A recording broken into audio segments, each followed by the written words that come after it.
우리 성도님들의 후원과 기도로 선교 10일 동안 무사히 잘 마치고 돌아왔습니다. 광고 드렸던 것처럼 또 이 자리를 빌어서 이렇게 기도와 물질로 후원해주신 교우님들에게 깊이 감사를 드립니다. 시간 사진과 함께 제 잠깐의 선교 사역을 보고를 해드리고 또 말씀을 증거하도록 하겠습니다. 사진을 한번 보여주시겠어요? 이 불을 하나님 꺼주시겠어요? 2층 옆불만? 사진 잘 보이게? 예. 이게 지금 카자흐스탄 내에서 첫 번째 찍었던 사진입니다. 카자흐스탄의 상황은요, 우리 한국의 70년대와 거의 비슷한 수준이에요. 그래서 화장실에 가면 재래식 화장실이에요. 주유소에 기름을 넣고 화장실에 가면 그냥 아주 상큼한 암모니아 냄새가 10m 전부터 물이 이렇게 맞게 오는 그런 상황이었습니다. 한 70년대 정도 되는 그런 시대적 상황, 우리나라 그 정도의 경제 상황을 가지고 있는 카자흐스탄인데요.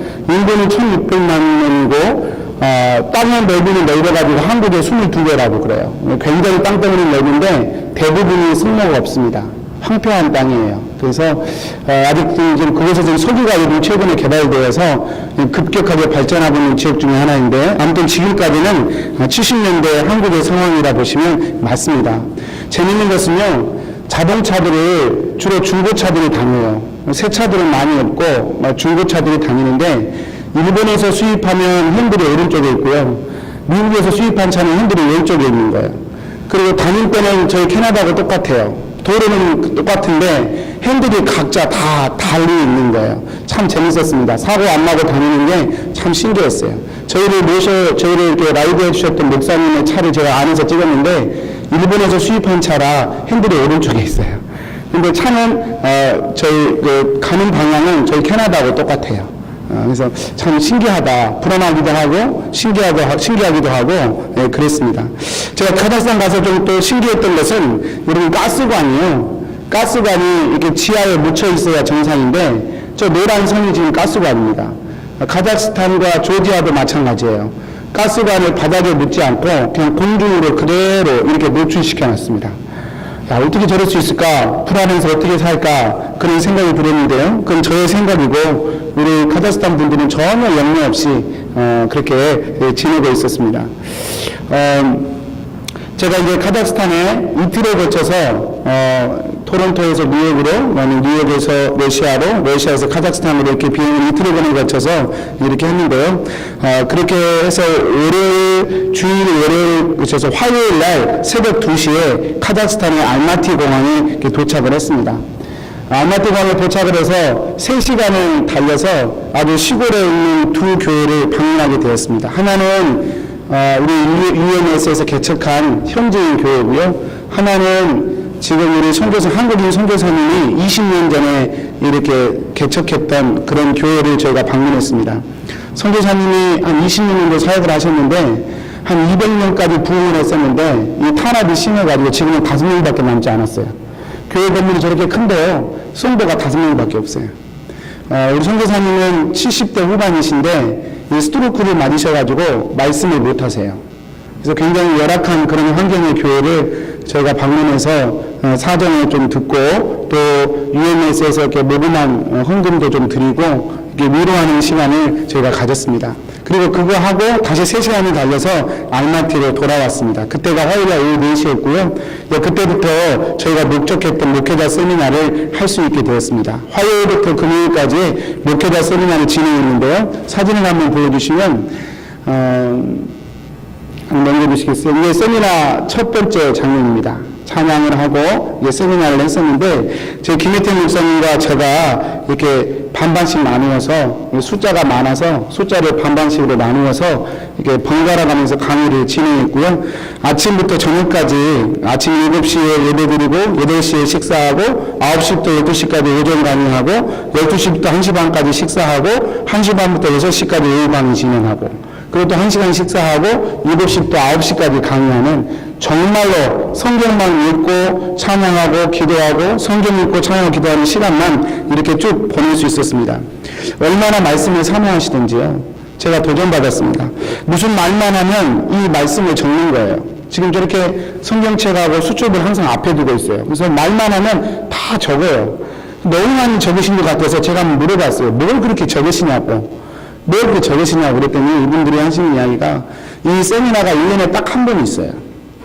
다른 때는 이런 말씀을 들을 수 있는 시간 자체가 없어요. 그리고 목사님들이지만 이게 정식으로 신학교를 가서 말씀을 배우시지 못했기 때문에 자료가 거의 없어요. 그래서 이 시간 외에는 말씀을 들을 수 있는 시간이 없기 때문에 무조건 받아 적는 거예요. 이해하든 못하든 말씀을 무조건 적는 거예요. 그러시면서 목사님 지금 제가 이렇게 다 적는데요. 이 세미나 끝나고 집에 가면 이것을 다시 적습니다. 그러더라고요. 왜요? 그랬더니 지금은 너무 흙에 써가지고 혹시 못 알아볼까봐 잊어먹기 전에 집에 가면 그걸 깨끗한 글씨로 다시 이렇게 옮겨 적어서 그걸 이쁘게 적어서 나중에 두고두고 그 말씀을 본다는 것입니다. 참 그 얘기 듣고 제 자신이 많이 부끄러웠어요. 여러분 우리는 얼마나 자료가 많습니까? 얼마나 많은 말씀과 얼마나 많은 예배의 자유가 있습니까? 이게 참 다르구나. 하나님의 말씀을 갈망한다는 것이 어쩌면 이런 분들의 모습이겠구나라는 생각을 제가 해볼 수 있었습니다. 여러분 다음 장면 한번 보여주시겠어요? 다음 장면을 보시면 우리 김희태 목사님이 강의하시는 그런 장면이고요. 제가 강의한 내용은 저 사진은 다 제가 찍어가지고 제가 강의하는 사진은 한 장밖에 없어요. 넘겨주세요. 이것은 휴식 시간입니다. 이제 강의하고 1시간 정도 강의하고 한 10분 정도 쉬는데 이렇게 이제 차도 마시면서 서로 교제하는 그런 장면입니다. 넘겨주시겠어요? 목사님들 중에 제일 연장자 목사님이세요. 70이 넘은 목사님이세요. 20년 전에 한국 선교팀에 의해서 복음을 받아들이고 자원에서 목사로 헌신하시고 20년 동안 카자흐스탄 그 불모지에서 교회를 세우신 귀한 목사님이세요. 얼마 전에 심장 수술을 하셔서 이렇게 거동이 불편하신데도 세미나에 오셨어요. 저를 아들처럼 기뻐해 주시더라고요. 사모님이 저 뽀뽀도 해주시고 막 비벼도 주시고 그래가지고 제가 참 환송했어요. 사진을 한번 찍어봤고요. 다음 장면 한번 넘겨주시겠습니까? 이 장면은 여러 목사님들 중에 이 목사님은 특별히 탄압이 아주 심한 지역의 목사님이셔요. 이 카자흐스탄 정부가 두 가지 종교 정책을 가지고 있는데 하나는 고려인이 신앙생활하는 교회는 그렇게 탄압을 안 해요. 고려인들, 까레스키라고 부르죠. 고려인 출신들이 신앙생활하는 것은 그냥 좀 그래도 좀 관대하게 이렇게 대하는 그런 상황입니다. 그런데 카자흐스탄 현지인들이 예수를 믿으면 아주 심한 핍박이 있어요. 그래서 KGB들이 이렇게 따라다니는, 끊임없이 이렇게 협박하고 위협하는 그런 상황이에요. 그래서 이 사진을 찍었던 이 목사님도 지금 그런 교회의 목사님이셔요. 그러면 표정이 어떠세요?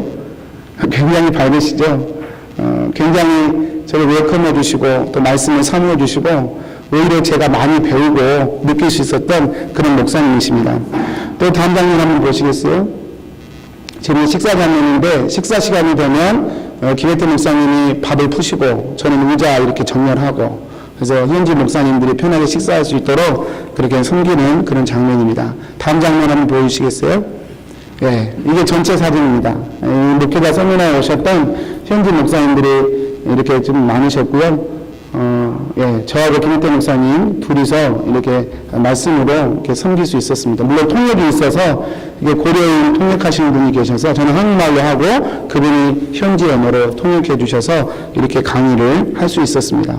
이분들 중에는요, 아까 말씀드렸지만 카자흐 현지인인데 예수님을 믿으면 아주 핍박이 심한 지역이 있어요. 그 지역은 한 목사님이 14년 동안 집에서 쫓겨났어요. 집안 내인과 집안의 모든 식구들로부터 완전히 배척당했어요. 14년간. 예수 믿는 이유 때문에 완전히 배척돼 14년 동안 전혀 집안과 거래하지 못하다가 최근에 이렇게 가족으로부터 받아들여진 목사님도 이 사진 가운데 지금 계십니다. 한번 다음 장면 한번 보여주시겠어요? 다음 장면, 이건 찬양하는 장면이고요. 얼마나 뜨겁게 찬양하는지 몰라요. 지금 말씀 세미나 진행하는 그런 사진입니다. 제가 성경 보고차 여러분이 귀한 현금과 기도로 제가 다녀왔기 때문에 좀 자세히 설명을 해드립니다. 이것은 제가 강의하는 그런 시간이에요. 4시간, 3시간만 이렇게 강의하기가 쉽지 않더라고요. 근데 워낙 말씀을 사모하시기 때문에 하나님의 은혜로 강의를 재밌게 할 수 있었습니다. 이렇게 강의를 하게 되었고요. 다음 장면 한번 보여주시겠어요? 이렇게 찬양하는 장면이에요. 이 찬양하시는 제목 아이고, 맨 앞에 있는 분은 홀로 된 지 29년 되셨어요. 남편이 29살 때 아이만 낳고 돌아가셨어요. 29년간 홀로 되셔서 두 아이를 키우시면서 교회를 돌보시는 분이셨는데요. 예, 저렇게 예배 드릴 때 얼마나 하나님의 임재 가운데 예배하는지요. 제가 그 모습 보면서 그냥 은혜를 받을 수 있었어요. 다음 장면 한번 보여주십시오. 이것은요, 목회자 세미나가 끝나고 돌아오는 날 금요일 날 우리 목사님들이 어려우신데 조금만 이렇게 돈을 모아주셔가지고 카자흐스탄 옷을 저한테 선물로 주셨어요. 우리 한국으로 말하면 우리 전통 한복인데요. 카자흐스탄 현지 옷입니다. 좀 어울립니까? 그래서 많은 분들이 야, 딱 바로 현지입니다. 그래서 너 거기 살아라 그러더라고요. 그래서 예, 제 외모가 한국 사람 같지 않은 것이 좀 있어서 예, 그래서 카자흐스탄 현지에 이렇게 있고 또 감사한 마음으로 사진도 한번 찍어봤습니다. 옆에 있는 두 분은 뉴욕 충신교에서 오신 권사님과 집사님이셔요. 근데 두 분 다 네일샵을 하시는 분이셔요. 여러분 네일샵 우리 교회도 우리 권사님 장로님 계시지만 정말 힘든 일이잖아요. 그리고 데이 바이 데이에서 이렇게 수입으로 사시는 분들이잖아요. 근데 이분들은 열흘을 그냥 가게를 스톱하셨어요. 스톱하시고 이렇게 섬기시고 제가 수요일 날 돌아왔는데 목요일부터 또 가게 문을 여시고 그런 분이셔요. 4년째 가운데 있는 분은 4년째 지금 섬기시는 분이 이분이 예수를 믿는 지 5년도 채 안 돼요. 예수 믿자마자 감격해가지고 선교에 헌신해서 지금 4년째 이렇게 세미나를 섬기시는 분이셔요. 식사로. 옆에 계신 분은 10년째 지금 섬기시는 분이시고 여름에도 오셨고 가을에도 또 카자흐스탄에 오시는 그런 분이셔요. 정말 신실하신 분이신데요. 같이 이렇게 사진을 찍어봤습니다. 다음 장면 한번 보시겠습니까?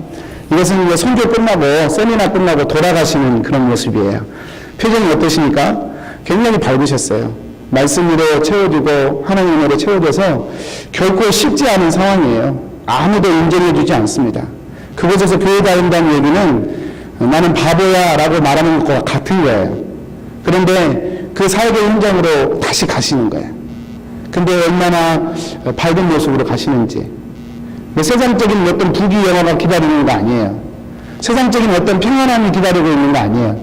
다시 십자가로 달려가는 길이에요. 그런데도 저렇게 밝게 인사하시며 가시는 모습이 참 제게는 인상적이었고 그랬습니다. 예, 다음 장면 한번 보시겠습니다. 이 목사님이 좀 특별히 말씀드리고 싶은데 이 목사님은요 세 개의 교회가 특별히 아까 제가 사진 찍었던 목사님과 더불어서 특별히 핍박을 받는 그런 지역의 목사님이셔요. 새벽 기도를 한번 부탁을 드리지만 새벽 예배를 인도하시고 있는 그런 장면인데 KGB 때문에 재판을 30번 받았어요. 재판만 30번을 받았어요. 그리고 이분은 이렇게 말씀을 하시면서 습관적으로 창문을 보시더라고요.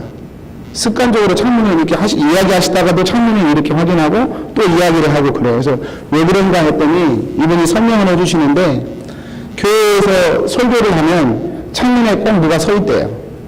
무슨 말을 하나 다 감시하는 거예요. 이분이 누구를 만나러 가면 또 뒤에서 누군가가 따라온대요. 24시간 밀착 감시를 당하시는 분이셔요. 그들이 원하는 건 한 가지예요. 교회를 철수해라. 이 지역에서 교회를 없애라. KGB가 원하는 건 한 가지예요. 그런데 KGB도 종교법이 있어. 종교법이 한쪽으로는 안 좋지만 한쪽으로는 좋은 게 KGB가 억지로 그분들을 감옥에 놓지는 못하거든요. 그래서 협박만 하는 거예요. 계속해서 협박만 하는 거예요. 교회를 없애라고 협박하는데 이분은 계속해서 그 자리에서 교회를 감당하시는 분이시죠. 얼마나 새벽 기도를 뜨겁게 인도하는지 참 놀라웠습니다.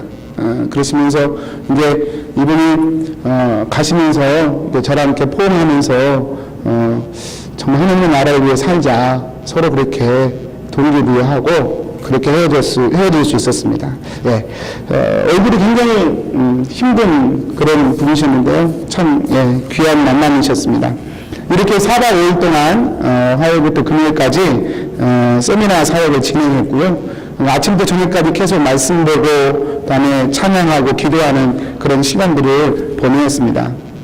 그리고 좀 더 식사는 아까 말씀드렸던 권사님, 집사님 두 분이 오셔서 매 끼니마다 한국 음식으로 섬겨주셨어요.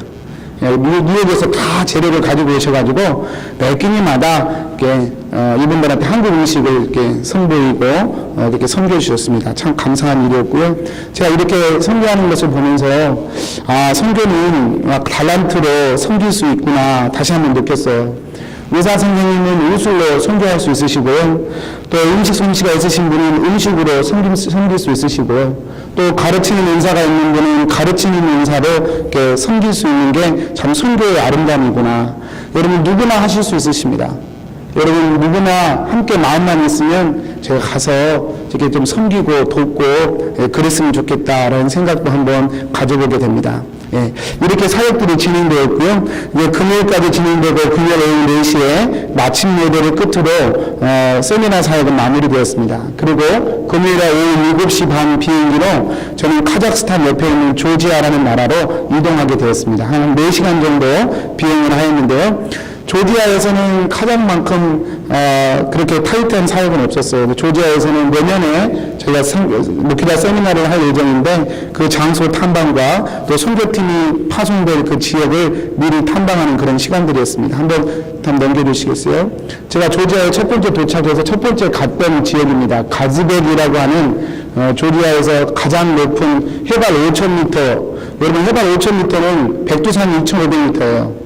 굉장히 높은 산이에요. 귀가 멍해질 정도로 높은 지역입니다. 이 높은 지역에 저희가 가즈벡이라고 하는 것을 방문했는데요. 저곳에도 저렇게 사람들이 많이 살아요. 조지아는 땅이 산이 80%입니다. 우리 한국보다 산이 더 많아요. 그래서 사람들이 도시에 다 못 살고 이렇게 산으로 집을 지어서 사는 곳입니다. 그래서 제일 높은 곳에 거기에도 저렇게 많은 사람들이 살고 있었고요.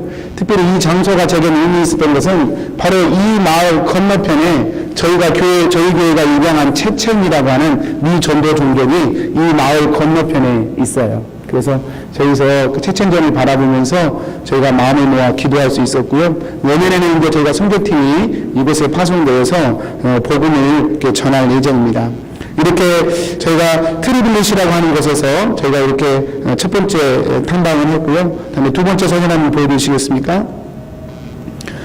저렇게 산 속에다가 집을 짓고 살아요. 그래서 트리블릿시에서 2시간 동안 3만 올라가서 이런 곳에 도달할 수 있었습니다. 다음 사진 한번 보여주시겠어요? 그래서 여러분 이 사진을 보면 잘 보이시는지 모르겠어요. 이 산 골짜기가 이렇게 있는데 이쪽 산에서 이쪽 골짜기를 건너갈 방법이 없어요. 산이 너무 높고 강물이 너무 길어가지고 계곡이 깊어가지고 올라갈 길이 없어요. 그래서 방법은 저기 곤돌라를 타는 것입니다. 제가 고소공포증이 있는데 아주 죽는 줄 알았어요. 제가 사진을 무서워하는 표정이 보이시는지 모르겠어요. 원래 끝에 가서 사진을 찍으라 그랬는데 제가 끝에 고소공포증이 있어가지고 끝에 못 가고 입구에서 이렇게 난간을 꽉 잡고 겨우 사진 한 장 찍었는데요. 저 곤돌라를 타고 저 산 꼭대기를 건너가는 거예요.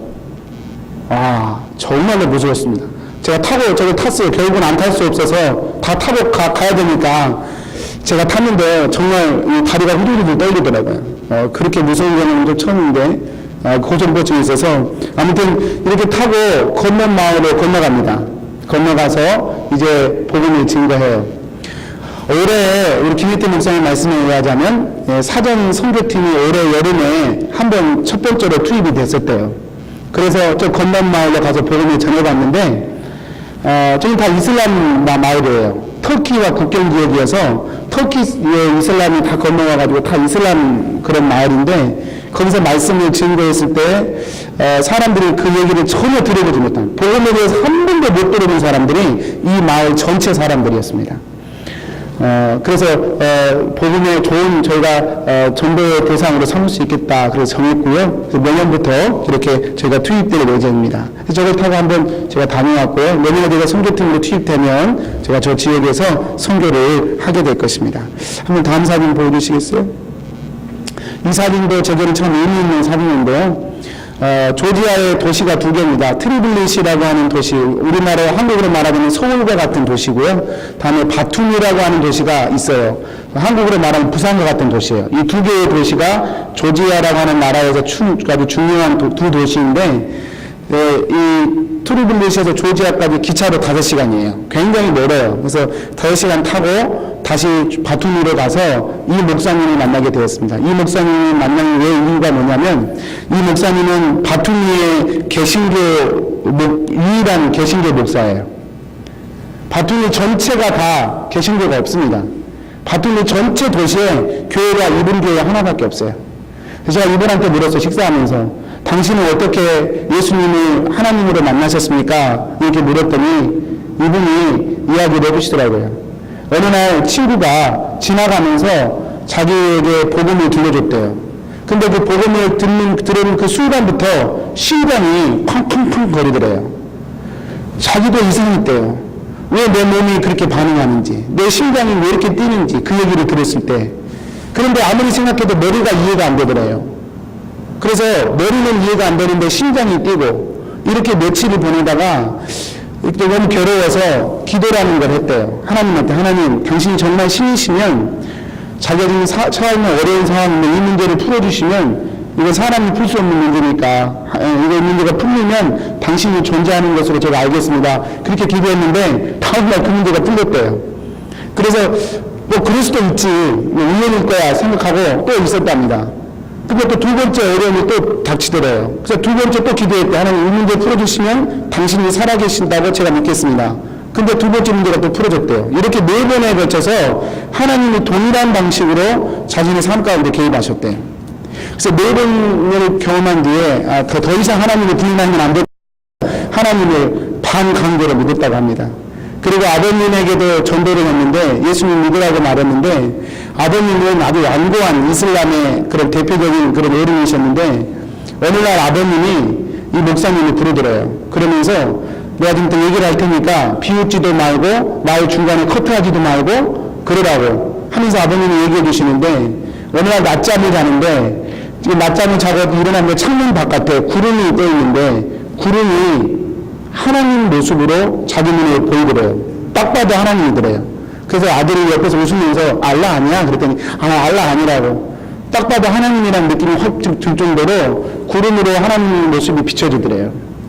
너무너무 놀라서 이게 뭐야 하고 봤더니 그 오른쪽에 또 구름의 형상과 똑같은 또 다른 형상이 있더래요. 자기가 보기에 예수님이더래요. 큰 구름은 그래서 점점 뒤로 하늘로 올라가고 작은 구름은 자격으로 오더래요. 그래서 그 환상을 보고 아버님도 크리스찬이 되어서 이 두 분이 함께 이 교회를 섬기시는 거예요.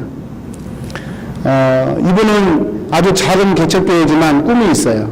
성도가 30명인데 30명을 다 파송하는 게 꿈이에요.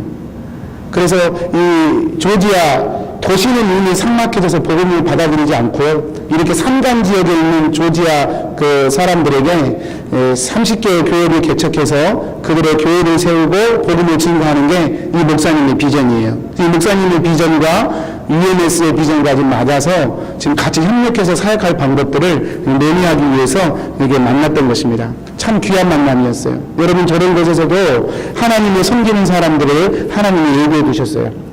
예수 믿는다고 아무것도 없어요. 아무것도 없어요.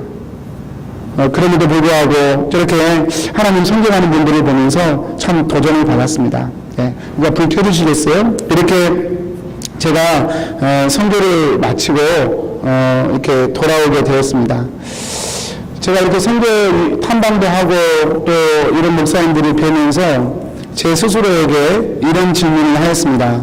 왜 나는 이런 것을 하고 있는가? 왜 하나님이 나에게 이런 것을 보여주셨는가? 라고 하는 질문이죠. 이 질문은 어쩌면 우리 교회에도 던지는 왜 우리가 선교를 해야 되는가? 라고 하는 질문과 연결될 수 있을 것입니다. 그리고 또 이런 질문은 우리는 왜 예수를 믿어야 하는가? 라는 질문으로 이어질 것이라고 저는 생각합니다. 여러분, 내가 선교가 아니라면 만나지 못할 사람들, 또 밟지 못한 땅을 밟으면서 왜 복음을 증거해야 할까? 또 그 질문은 이렇게 풍요로운 캐나다에서 살아가는 우리가 왜 주일이면 교회에 모여서 예배하고 복음을 믿으면서 이 땅 킹성에서 살아가야 되는 것일까? 그 질문과 동일한 질문의 답이 될 것입니다. 그 답이 무엇이겠습니까? 그 이유와 답은 예수 그리스도만이 유일한 구원의 근거이시기 때문입니다.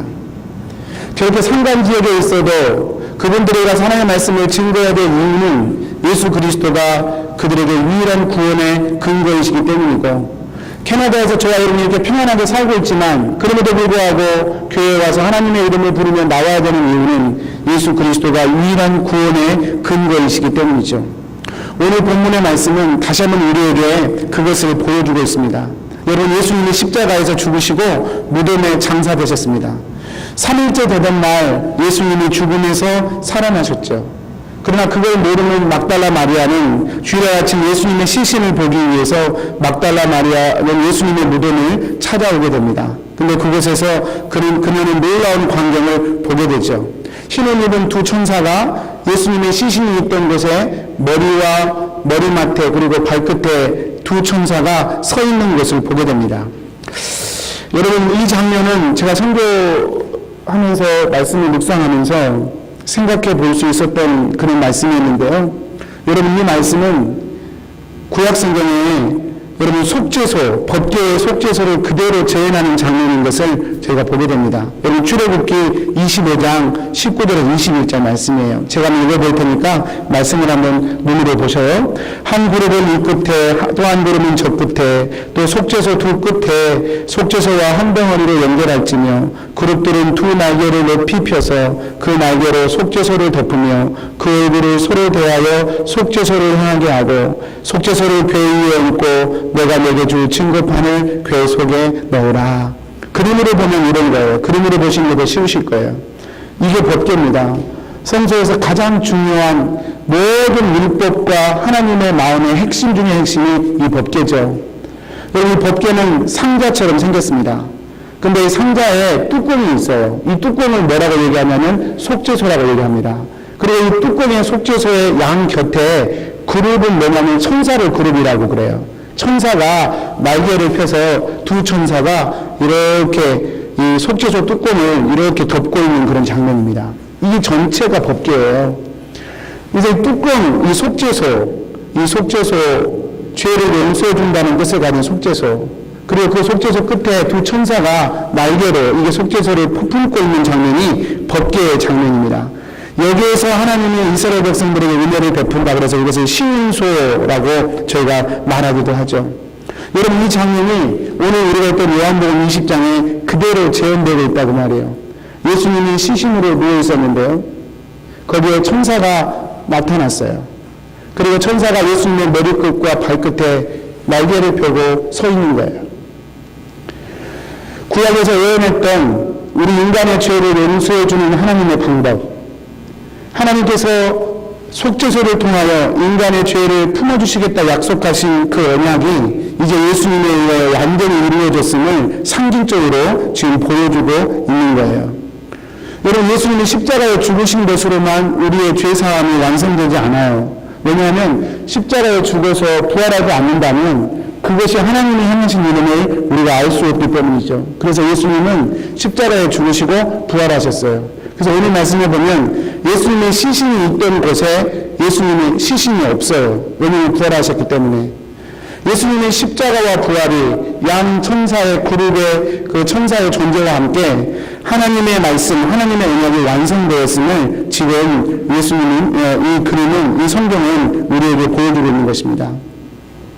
여러분, 십자가와 부활을 통하여 여러분 예수님의 복음은 완성되었다는 것이죠. 갈라디아서 1장 1절 말씀을 보면 이 사도 바울은 이 하나님에 대해서 이렇게 증언합니다. 모든 예수 그리스도와 그를 죽은 자 가운데서 살리신 하나님 아버지로 말미암아 사도된 나 바울은, 이 바울은 하나님에 대해서 묘사할 때 뭐라고 묘사하냐면 예수 그리스도 그리고 그를 죽은 자 가운데서 살리신 하나님, 부활시키신 하나님, 그러니까 십자가와 부활을 예수 그리스도를 통해 이뤄내시는 하나님으로 사도 바울은 묘사하고 있어요. 여러분, 이 말은 무슨 말이냐면 이 십자가와 부활을 통하여 예수님을 통하여 하나님을 만나지 않으면 그 하나님을 만난 것이 아님을 지금 역설적으로 얘기하고 있는 것입니다.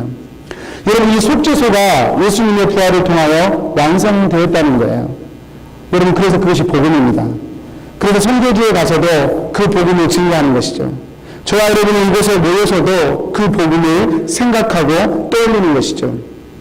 여러분, 우리가 어떤 죄를 지었든 어떤 삶을 살았든 또 얼마나 어두운 삶을 살았든 여러분 누구든지 이 속죄소의 은혜 안에 서기만 하면 우리는 예수님의 십자가의 죽음과 부활의 은총을 통하여 사함받고 용서되는 길을 얻게 되는 거예요. 여러분 이것이 복음인 줄 믿습니다. 제가 말씀을 이 땅에 예수님이 오실 때요, 이 말씀을 생각하면서 한 단어가 생각났어요. 예수님이 이 땅에 오실 때는 외아들로 오셨어요. 그리고 외아들로 죽으셨어요. 그런데 부활하셨을 때는 외아들로 부활하신 것이 아니라 맏아들로 하나님께 부활하셨어요. 외아들로 오셨어요. 왜냐하면 외아들이 아니고는 우리의 죄를 용서할 수 없으시니까. 사람과 동시에 하나님이셔야 했던 그분, 성부 하나님도 우리의 죄를 용서할 수 없어요. 왜냐하면 그분은 사람을 모르기 때문에. 사람이 아무리 완전해도 우리의 죄를 용서해 대신해서 죽을 수 없어요. 왜냐하면 모든 사람은 죄인이기 때문에. 그래서 하나님이시면서 사람이신 예수님, 하나님의 외아들이신 예수님만이 우리의 죄를 위하여 이 땅에 오셔야 했어요. 예수님은 이 땅에 외아들로 오셨습니다. 그래서 십자가에 죽으시고 부활하셨습니다. 그리고 부활하셔서 하나님 편으로 올라가실 때는 외아들로 올라가지 아니하시고 맏아들로 올라가셨습니다. 맏아들로. 여러분 이것이 얼마나 기가 막힌 표현인지요. 외아들로 오셔서 맏아들로 올라가셨어요. 예수님이 오늘 본문 17절에 보면 예수님이 그런 말씀하시죠. 막달라 마리아가 예수님인 줄 알고 확 붙들려고 하니까 나를 붙들지 말아라 그렇게 얘기해요. 내가 아직 아버지께로 올라가지 아니하였다 그렇게 얘기합니다. 왜냐하면 지금 예수님이 부활의 첫 열매가 되셔서 하나님께로 올라가셔야 되거든요. 구약성경에 보면 첫 열매는 항상 하나님 앞에 온전히 드려지는 거예요. 아무도 터치를 못해요. 지금 예수님이 부활의 첫 열매가 되어 맏아들이 되어서 하나님 앞에 거룩하게 드려져야 할 것을 지금 예수님이 말씀하시는 거예요. 여러분 로마서 8장 29절에 보면 좀 더 자세히 표현되어 있죠. 이런 표현이 있어요. 하나님은 미리 아신 자들을 또한 그 아들의 형상을 본받기 위하여 미리 정하셨으니 이는 그로 많은 형제 중에서 맏아들이 되게 하려 하십니다. 외아들로 오셨어요. 근데 이제 맏아들이 되셨어요. 이게 무엇을 의미합니까? 저와 여러분을 하나님의 자녀 삼으시기 위해서. 예수님이 외아들이라면 우리는 하나님의 자녀가 될 가능성이 없죠. 그런데 외아들로 오셨지만 우리를 위해 죽으시고 부활하셔서 맏아들이 되셔서 하나님께 올라가셨어요. 맏아들이 되셨기 때문에 우리는 이제 제2의 예수, 제3의 예수가 되어 하나님의 자녀가 되어 하나님 나라에 들어가게 된 것이에요. 아까 17절 말씀으로 다시 돌아가 보면 예수님이 그런 말씀 그래서 하시는 거예요. 예수님이 뭐라고 말씀하시냐면 나를 붙들지 말라. 내가 아직 아버지께로 올라가지 아니하였느니 다음 말씀 보세요. 너는 내 형제들에게 가서 이르되. 더 이상 제자가 아니에요. 스승과 제자의 관계가 아니에요. 예수님의 12제자는 이제 예수님에게는 형제가 되셨어요. 그래서 뭐라고 얘기하냐면 내 아버지 곧 너희 아버지, 내 하나님 곧 너희 하나님. 예수님이 그렇게 부르셔요. 여러분 이것이 복음인 줄 믿습니다. 저와 여러분 예수님을 믿는 순간 저와 여러분의 예수님의 하나님은 나의 하나님이 되었고 예수님의 아버지는 나의 아버지가 되셨습니다. 여러분 그래서 그렇게 복음을 통하여 하나님의 자녀가 되고 하나님의 아들, 딸이 되는 것, 그것이 저와 여러분 오늘 또 예배하는 이유이고 또 만방에 나가 선교하며 말씀을 전해야 할 이유가 되는 것이죠. 여러분 생각해 보십시오. 이것보다 더 큰 은혜가 어디 있겠습니까? 이것과 무엇을 바꿀 수 있겠습니까? 하나님이 내 아버지가 되시고 하나님이 내 하나님이 되시다니. 예수님은 맏아들이 되시고 예수님은 내 형제가 되셔서 나와 예수님은 형제가 되고 하나님 아버지 앞에 큰아들, 작은아들, 셋째 아들, 넷째 아들이 되어서 그렇게 하나님이 부르시는 하나님의 자녀가 된다는 것, 이것은 참으로 놀라운 축복이고 세상 무엇과도 바꿀 수 없는 은혜이며 그것을 통하여 우리가 예배하고 기뻐해야 할 전부의 이유가 될 것입니다. 오늘도 그런 은혜가 저와 여러분 가운데 있게 되기를 바랍니다. 기도하겠습니다.